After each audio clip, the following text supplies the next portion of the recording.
कोई अंधी लड़की ही तुमसे शादी करेगी। फोन लगातार बजता जा रहा था। नंबर सिसर का ही था। उफ, खाना भी ढंग से नहीं खाने देता। हेलो। फोन उठाते ही मिस्री खुली आवाज कानों में पड़ी। ये हूँ क्या लगा रखा है? बात करो, मैं हूँ। एक लंबी हुंकार भरी आलू के पराठे का बड़ा टुकड़ा अभी भी मेरे हलक में था। जल्दी जल्दी आधा अधूरा कोर चबाकर मैं झुंझलाई। उफ सिसर, खाना भी ठीक से नहीं खाने देती। अच्छा बोलो, क्या तकलीफ हो गई तुम्हें? बस बैठे बैठे तुम्हारी याद आ गई। वैसे आज बहुत जम रही हो। यह फोन पर तस्वीर का आविष्कार शायद अभी तक हुआ नहीं है। मैंने हंस कर कहा। अच्छा बोलो, कितने लोग आ रहे हैं? You are so intelligent dear. तुम मेरी मन की बात कैसे जान चाहती हो? 3 साल से इसी पर रिसर्च कर रही हूँ। अच्छा बताओ, क्या क्या बनाना है? वही बिरयानी, कोरमा और लच्छेदार पराठे। कहो तो मैं ले आऊँ? तुम परेशान मत हो, ऑफिस से निकलते हुए मैं ले आऊंगी। ऑफिस के सामने जो ढाबा है वो अच्छा बनाता है, पर बिरयानी बेची होगी। पता है बाबा, जब से तुम पेटा क्लब की मेंबर बनी हो तब से नॉन वेज ना खाती हो ना बनाती हो। सिसर की बात पर मैं हंसती। मुझे पता था आजकल सिसर की खास मीटिंग चल रही है जिसमें कुछ लोग बाहर से भी आए हैं। ऑफिस से निकलकर मैंने जहांगीर ढाबे से पराठे लिए, फिर टेम्पो कर लिए। बस करती तो देर हो जाती। घर पहुंचकर ताला खोला और हाथों का सामान लिए अंदर पहुंची। जल्दी जल्दी साड़ी उतारकर गाउन पहन लिया। फ्रिज खोला तो दही, उबले आलू, लहसुन, अदरक का पेस्ट तैयार रखा था। इतना मैं अक्सर तैयार रखती हूँ। घड़ी में समय देखा, 7 बज चुके थे। बाथरूम में जाकर मैंने हाथ मुंह धोए, फिर कपड़ों की अलमारी खोली। लाल हाफ वाइट ताँत की साड़ी पर खुद ब खुद मेरा हाथ चला गया। यह रंग मुझ पर खूब फपता है। वैसे भी हर औरत अपनी सुंदरता की चमक दूसरों की आंखों में देखना चाहती है। मैंने वही साड़ी पहन ली, बालों का जूड़ा बना लेकर ओठों पर हल्की लिपस्टिक भी लगा ली, फिर कपड़ों को अलमारी में रख अपना मनपसंद परफ्यूम लगाया। सब कुछ तैयार था, तभी डोरबेल बजी। सामने सिसर खड़ा था, साथ में 2 लोग और भी थे। सॉरी डियर, आने में कुछ देर हो गई। अंदर आने की इजाजत तो है ना? अरे क्या बोल रहे हो? साथ में कोई है तुम्हारे? मैंने सिसर को घूरा। ज्योति, इनसे मिले। हमारे बॉस मिस्टर आदित्य रॉय, ये मेरे कलीग मिस्टर सुब्रतो, और सर ये मेरी वाइफ ज्योति। मैं मानो आसमान से गिरी। ये मैं क्या देख रही हूँ? मेरे सामने आदित्य खड़ा था। जीवन में कभी आदित्य मुझे इस रूप में मिलेगा मैंने कभी सोचा भी नहीं था, लेकिन जीवन का बहुत बड़ा सच मेरे सामने था। ये क्या हो गया? सिसर ने मुझे टोका। नमस्ते मिस्टर रॉय। मैंने बड़ी मुश्किल से हाथ जोड़े। उनका औपचारिक स्वागत करके मैं अंदर आ गई। रसोई में आकर अपनी बेकाबू सांसों पर काबू पाने की कोशिश की। कैसे सामना करूं मैं उस आदमी का जिसने जीवन में से मुझसे ही प्यार किया और मैंने हमेशा उसकी चाहत को ठुकराया, जिसके जिक्र से भी मुझे एक लिजापने का एहसास होता था। आज वही व्यक्ति मेरे पति का बॉस है। तभी सिसर की आवाज आई। अरे भाई, कहाँ रह गई? हाथों में ट्रे पकड़े ही मैंने सिसर को आवाज दी। मेरी शक्ल देखते ही सिसर घबरा गए। क्या हुआ ज्योति, तुम्हारी तबीयत तो ठीक है ना? हाँ, बस यूं ही चक्कर सा आ गया था। तुम अभी बैठो, आराम करो। खाना खाने में अभी वक्त है। बाजार से कुछ लाना हो तो बता दो। नहीं, सब कुछ तैयार है। मैंने जबरदस्ती चेहरे पर मुस्कुराहट लाने का प्रयास किया। सिसर मेरा गाल थपथपाकर चले गए और मैं वहीं पलंग पर धप से बैठ गई। मेरी नम आंखों में अतीत नाच उठा। कॉलेज में मुझसे 2 वर्ष सीनियर था आदित्य। रंग काला, बाहर को निकले दांत और दुबला पतला शरीर, ढीली ढाली पैंट शर्ट में वह हमारे ग्रुप में कार्टून दिखता। पढ़ने में जरूर होशियार था। वह एक बार रैगिंग के दौरान सीनियर से बचाया था उसने मुझे। मैंने होले से मुस्कुराकर उसका शुक्रिया अदा किया था। मैं इस बात से अनजान थी कि धीरे धीरे आदित्य मुझे चाहने लगा है। मैं कॉलेज में जहाँ से भी गुजरती उसकी आंखें मेरा पीछा करती रहती। कॉलेज के वार्षिक उत्सव में हम दोनों ही प्रथम आए। मुझसे हाथ मिलाकर वह मुझे विश करने आया था। मैंने बस हाय और सेम टू यू कहकर जल्दी से उससे पीछा छुड़वा लिया था। लड़कियां मुझे छेड़ती, ज्योति तेरा मजनू लैला की तरह काला है और तू हीर की तरह गोरी। लेकिन 1 वर्ष बीतने पर भी आदित्य की वही प्रतिक्रिया रही। वह जिन नजरों से मुझे देखता उसमें मासूमियत, यौन बेचारगी भरी होती। एक दिन कॉलेज के खाली पीरियड में जब लाइब्रेरी में मैं बैठी कोई नोट्स तैयार कर रही थी, वह मेरे पास आया और बड़ी ही मासूमियत से कहने लगा, ज्योति मुझसे शादी करोगी? मैं तो जैसे आसमान से आ गिरी। मैंने उसे ऊपर से नीचे तक घूरा, फिर जोर से हंस पड़ी। Don't be silly mister Aditya, आपको पता है आप क्या कह रहे हैं? हाँ ज्योति, मैं तुमसे पूछ रहा हूँ कि क्या जीवन के सफर में मेरी साथी बनोगी? मैं अभी शादी करने के लिए नहीं कह रहा हूँ, शादी मेरे सेटल होने के बाद ही होगी।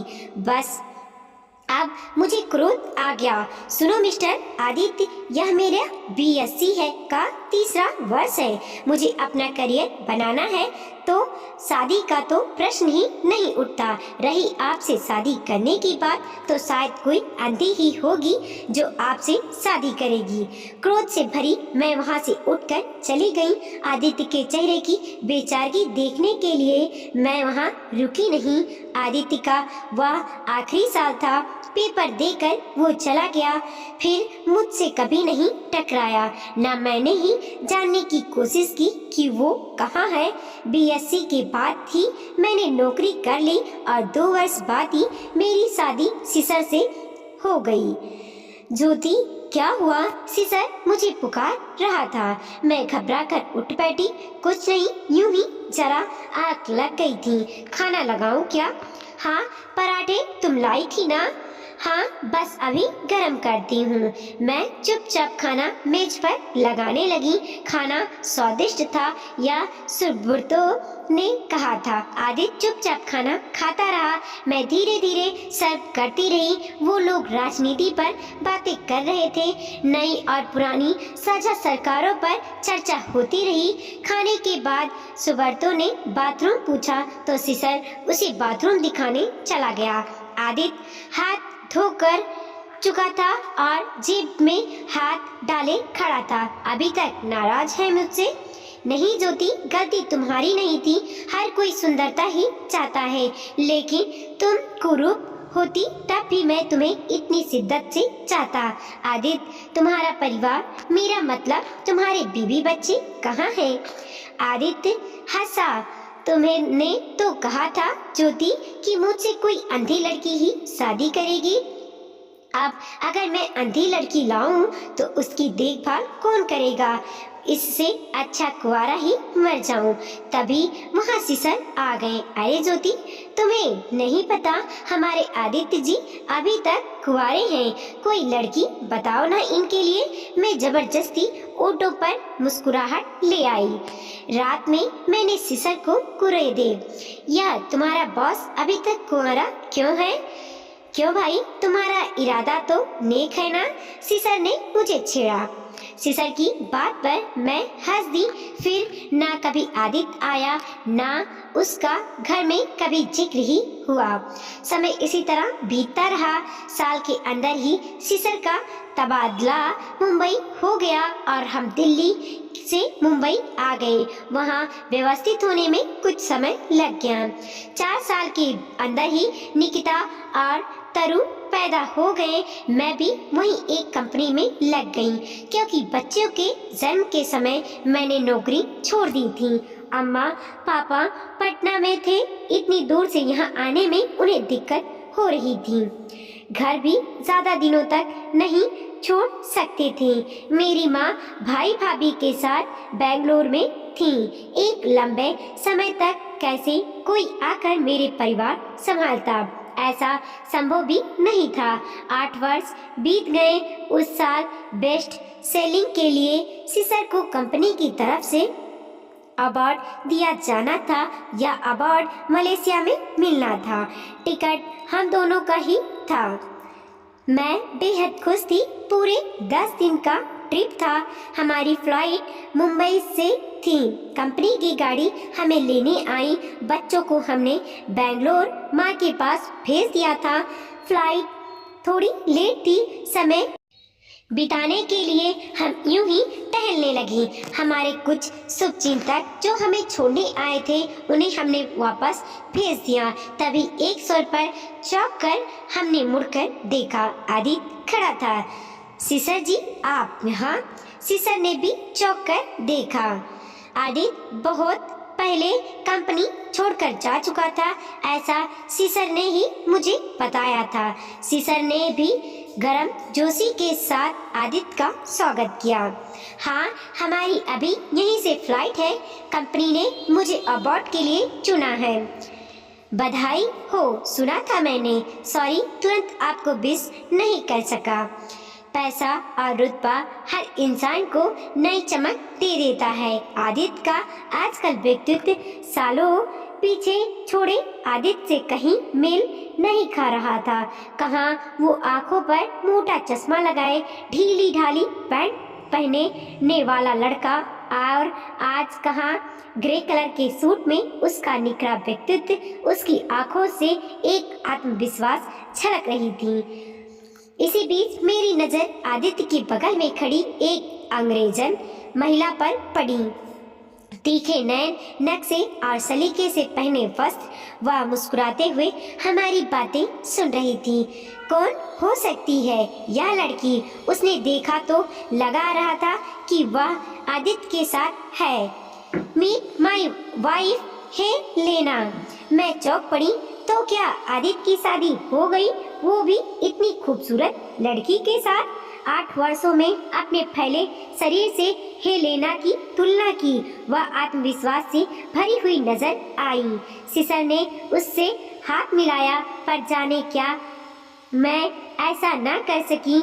मैं खुद को असहज महसूस कर रही थी। मैं बड़ी मुश्किल से सिर्फ नमस्ते कर पाई। आपने शादी कब की?